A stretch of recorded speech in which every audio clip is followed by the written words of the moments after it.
Hi everyone, my name is Susie Evans and I'm Miss Virginia USA.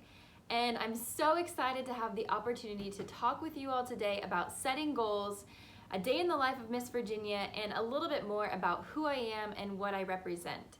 So I'm actually from Poquoson. I grew up here. I graduated from Poquoson High School in 2011 and I went on to St. Charles, Missouri, where I went to school at Lindenwood University. I studied digital cinema arts and broadcast communications. And after that, I took a job with Tokyo Disneyland and I moved to Japan for 2 years and worked until 2018, about halfway through. And then I took a backpacking trip through Europe and ended up back in Poquoson, and I've been here for about a little over a year and a half. So that's the Cliff Notes version of how I got to where I am. But I wanted to talk to you guys about setting goals today because that's something that was so essential to getting to where I am today and becoming the person that I am today. So obviously short-term, medium range, long-term goals are all essential to becoming the person that we want to be, having the kind of career that we want to have. And for me, it started out at a really young age. I started setting goals for myself and attempting to achieve them. And I should probably preface with letting you all know that I actually have failed way more times than I have succeeded, and I think that a lot of people have that same experience, but it's an essential part of becoming an expert or becoming good at what you want to do. So my very first pageant ever, I was probably 13 years old and I had terrible stage fright. I didn't even know I had stage fright, but I forgot my own name on stage. And fast forward like 23 years, I'm now Miss Virginia USA. So that was a very long-term goal. This was something that I knew I wanted to achieve for a very long time, and I knew that it was not going to be easy. It was going to take a lot of trial and error, and I was very careful about actually how I went about becoming Miss Virginia USA. I wanted to make sure that I was the person I wanted to be able to represent my state well, to be able to represent the organization well, and to be able to go to Miss USA and be a successful Miss Virginia USA. So to do that, I started to set short-term goals. Health and fitness is a big part of competing in Miss Virginia USA, so I wasn't an athletic person growing up. I wasn't big into sports, but I learned about health and fitness around 17 and 18 years old. And when I went to school, I started working out with a really different gym, and I started to lift weights, and I started to feel really empowered about having control over my own body and being able to lift weights to get stronger. And eventually, years later, I got into Brazilian Jiu-Jitsu, which is something that I absolutely love to do, and I still do to this day. I've competed in Brazilian Jiu-Jitsu, and it's a big part of my life. So my fitness journey has kind of gone full circle from being totally unathletic, no skills at all, really not in control of what I put into my body or how my body looked or appeared on the outside, to being somebody who really values the nutrients that I'm putting in my body. I value taking pride in being a healthy person and taking care of my body, my mind, with the food that I nourish my body with. So setting short-term goals was a big essential part of making that happen for myself, because I didn't have great eating habits. I didn't have great fitness habits, but what I would say is, okay, today I want to eat 5 vegetables, and I want to go for a 45-minute walk and do some weights if I can. So that would be a goal for my day. And that would be really hard to fit in 5 vegetables or to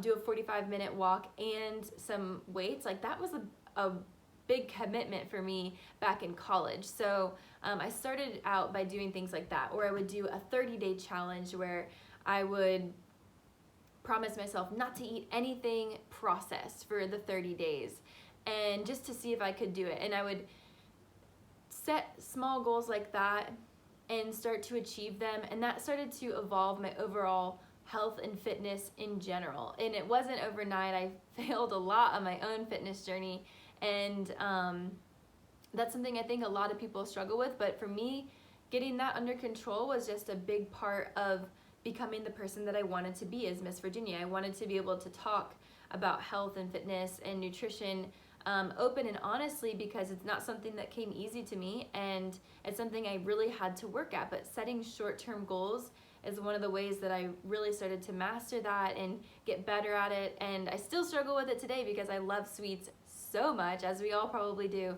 But short-term goals when it comes to health and fitness, that's how I got on a long-term track of achieving my health and fitness goals. So some medium range goals, something like competing in Brazilian Jiu-Jitsu. I had been training for a significant amount of time, but I really wanted to compete, and I knew that that would be stepping up my game, stepping up my level to the next level, essentially. So one of the things that I had to do was commit to training 5 days a week and eating nutrient-dense food to ensure that I would, stay within a weight class for competition, and then training my mind as well. So I trained myself to be prepared for that moment when it happened. So my crown is crooked. So in practices, we would actually simulate competition experiences. So that feeling when you're about to do something that's very scary, you get nervous, people are watching you, your heart rate escalates.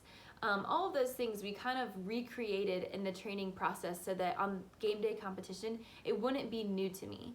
And that's something that I would absolutely recommend no matter what it is that you want to achieve. If you have an interview, if you're going to college and you have an interview for a position on campus, or if you have an audition, if you're auditioning for a singing part, simulating that same experience where your heart rate is going to go up, people are going to be looking at you, you're going to have questions that you don't necessarily know the answer to.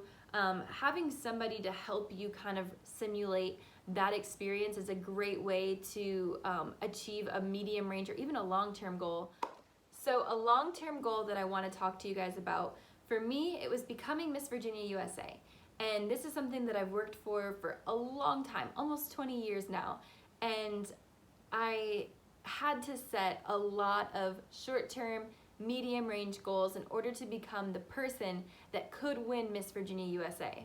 And I want to remind everybody right now that, like I said, I've failed many, many times. And even my first year at Miss Virginia USA, I went and competed and I didn't win.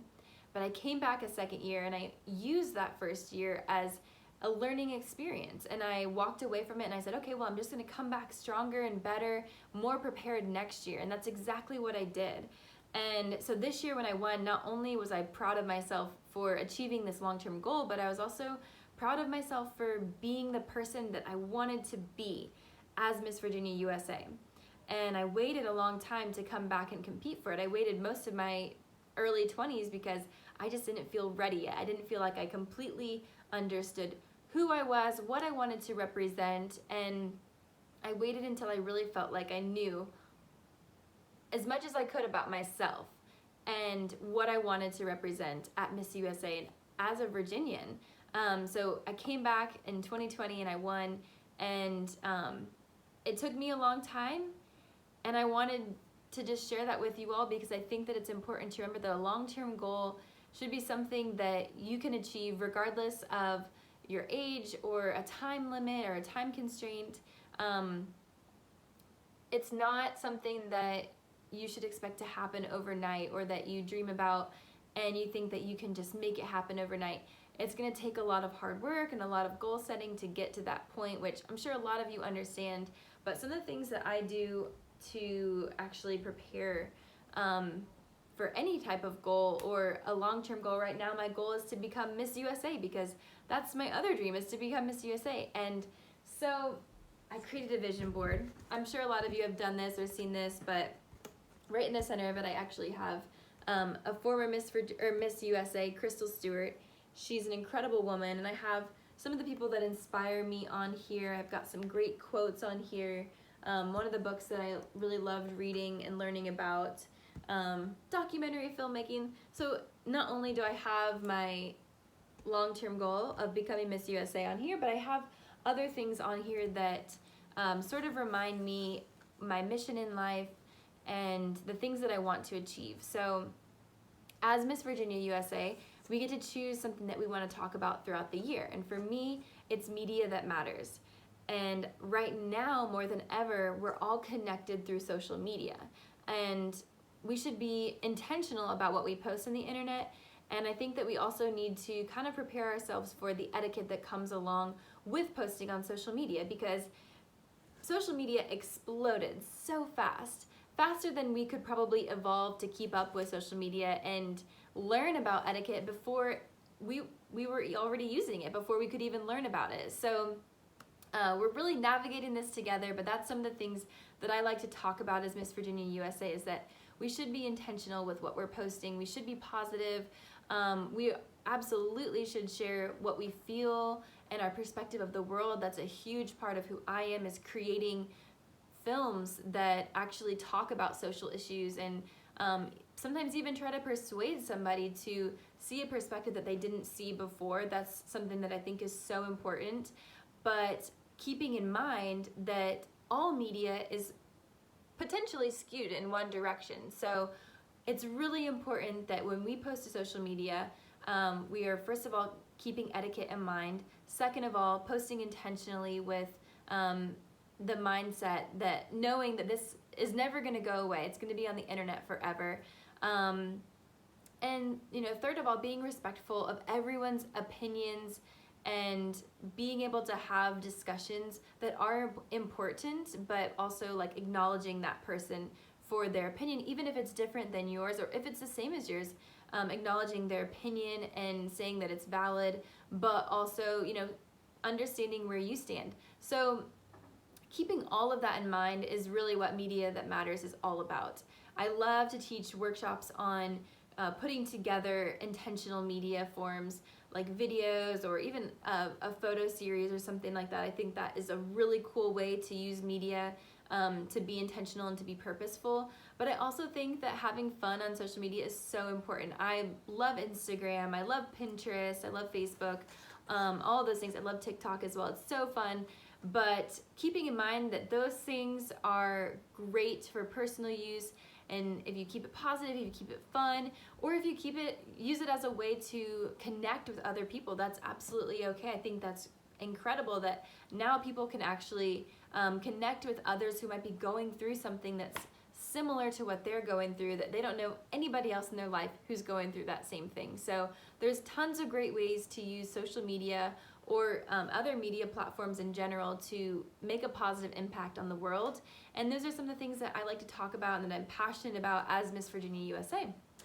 And so a couple of other things on the topic of goal setting or being intentional just in life in general. Some of the things that I like to do besides vision boarding, which is a really fun thing to do now that we have so much time at home, but I just keep a notebook. That's something that is really helpful for me. I write down my notes, my goals for the day, the things that I want to achieve, even if it's working out and making one home-cooked meal. If that's my goal for the day, I will write it on there just so I can cross it off, because it is just, there's something about crossing it off the list that gives you the incentive to get started on it in the first place. So that would be one of my biggest recommendations to setting goals and achieving them this summer. Something else I do, I have a gratitude book that I write in occasionally, and I just write about the things that I am grateful for. And I think right now, with everything that's going on, it's sometimes hard to remember all of the great things that we have in our life, because there is so much negativity happening in the world right now. There's a lot of things that are concerning and frightening or sad, disappointing, so many things that are disappointing. But it's important to remember the things that we're grateful for. For me personally, this is not how I envisioned my year as Miss Virginia USA. This has been a dream of mine for almost 20 years, like I've mentioned, and really the job of Miss Virginia USA is to be a community servant and a volunteer, somebody who is active in her community, going to children's hospitals and reading to children, or reading books with library groups, talking with people about all of the different things that I'm passionate about.